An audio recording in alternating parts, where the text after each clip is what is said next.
it is pretty funny, but he wasn't doing it to be funny.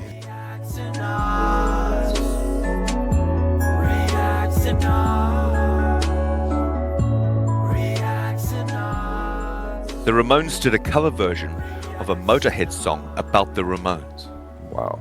That's crazy. That's pretty mad. That's madness. It's brilliant. I don't think that's ever been done by anybody else, probably. A band doing a cover version of another band song about that band.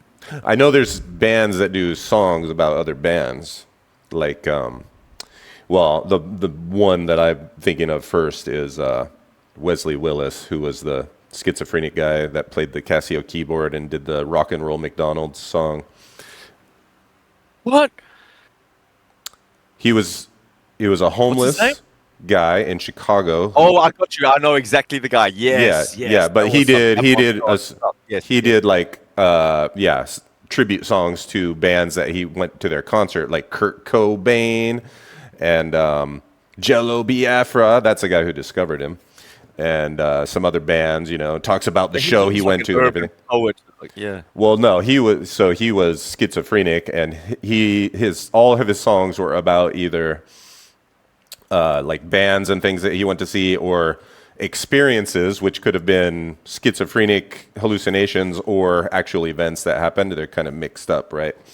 So like getting thrown out of church, and I whooped Batman's ass. That's like, obviously he had some kind of episode where he thought he was in a fight with Batman. And so he wrote songs about these things, and sometimes he wrote them because it would, he thought it could help to keep the bad things away. Keep the demons at bay. Keep the demons at bay, yeah. Mm-hmm. Yeah. I think I watched a documentary about this guy once. Oh, yeah, you might have. But it's really weird. Like, his songs have a format. They all follow the same format with a little bit of variation in there on his Casio keyboard. And at first, it's like, oh, yeah, this is funny. Schizophrenic guy, funny. I whooped Batman's ass. It is pretty funny. But he wasn't doing it to be funny. He was, trying to deal with his fucking schizophrenia. Mental illness. Yeah, with his mental illness. And you notice that more and more if you listen to more of his music and take it more seriously. Let's do one. You want to do one? Okay. Yeah, let's do it. All right. So this is Wesley Willis, who was a schizophrenic guy in Chicago who was discovered on the street playing his Casio keyboard by Jello Biafra. And Wesley Wesley Willis. Willis. Yeah. Right. Yeah. I think I've heard about this guy. Yeah, I think I watched a documentary about him once. Yeah. Very like a kind of urban poet. Mm-hmm. Yeah. But I mean, it's funny. A lot of his songs are like, most people would think they're funny. He wasn't trying to be funny. Well, he might have been trying to be funny a little bit. I mean, just because you're schizophrenic doesn't mean you don't have a sense of humor. And can be amusing. Yeah. No, he might have known that. I don't know enough about him, but this one is I whooped Batman's ass, and it's I guess it's one of his ones about one of his episodes with schizophrenia. So yeah, fire it up. Let's see. Fire it up. Oops.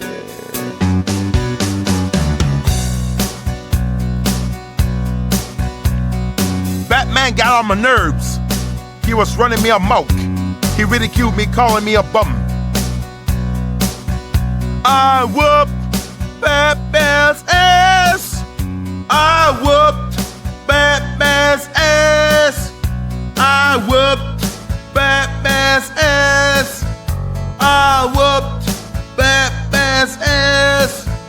I whooped Batman's ass. I whooped Batman's ass. Batman thought he was bad. He was a fucking asshole in the first place. He got knocked to the floor.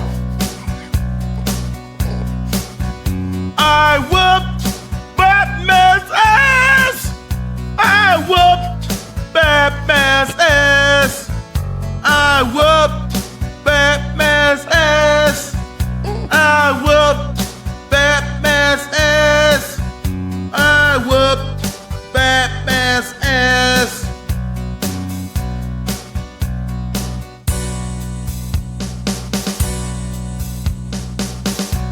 now comes the musical intermission, which he usually has. He seems to have like a format for his music.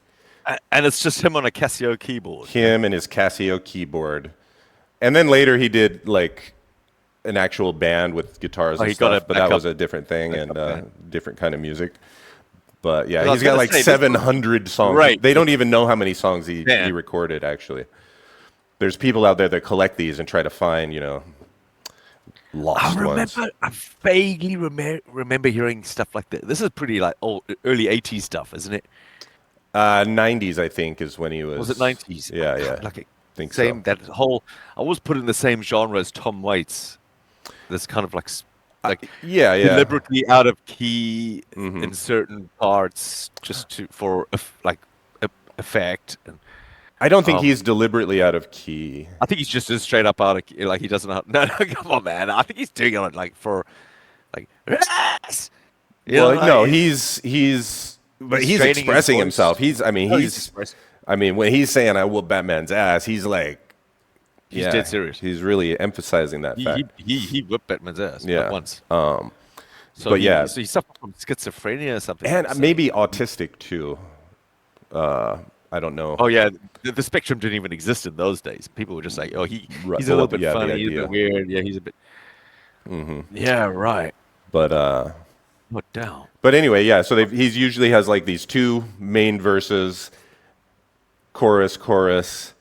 And then goes into like the quote unquote solo part with the keyboard, solo or whatever, and then back into interlude to the final part. And then at the end, he always has a little like advertising blurb. He'll talk about like Wheaties or Hertz Rent-A-Car or whatever company. Why though? Huh? It's not like he's getting paid to do that. No. He just did that at the end of every song.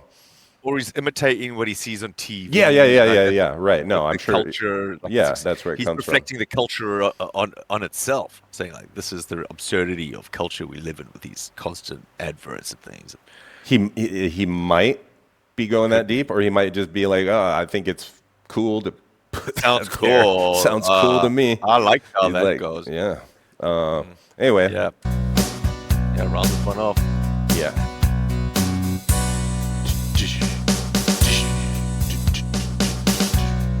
Yeah, that definitely sounds like the preset beat on a Casio key. But I think he's playing the notes, the bass there.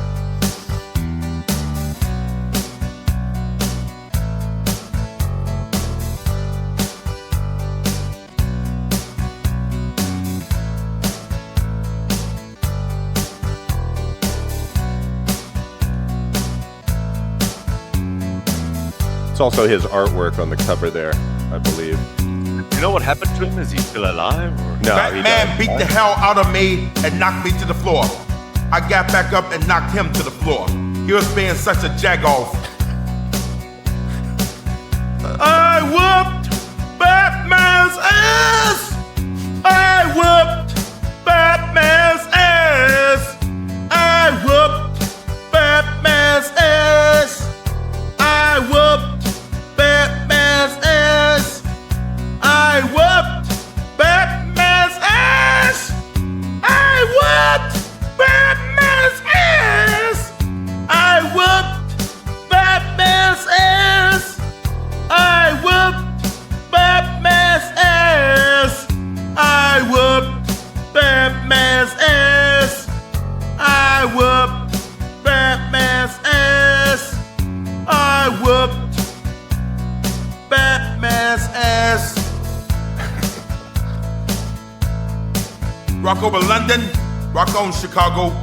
Wheaties, represent champions.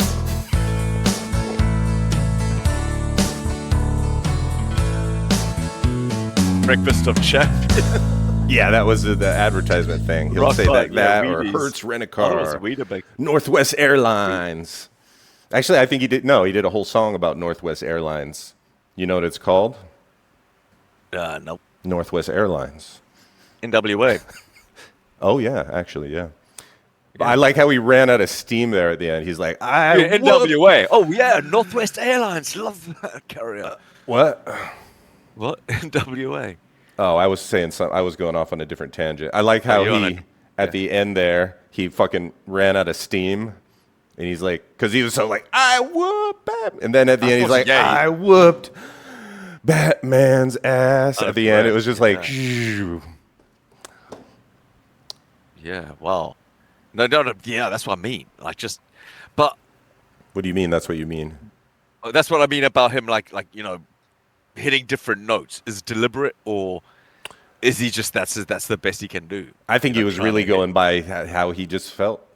Everything. I feel like. Is it a bit sarcastic? Like he could try and sing it. I don't know if he was sarcastic or not. Deliberately go for like out of key. I don't know, honestly. Or he's just out of tune. Like maybe just out of tune. Mentally out of tune with the universe. No, I think he was mentally in tune with the universe. In space, no one gives a. In space, no one gives a. In space, ass in space, yeah, we got shit to do.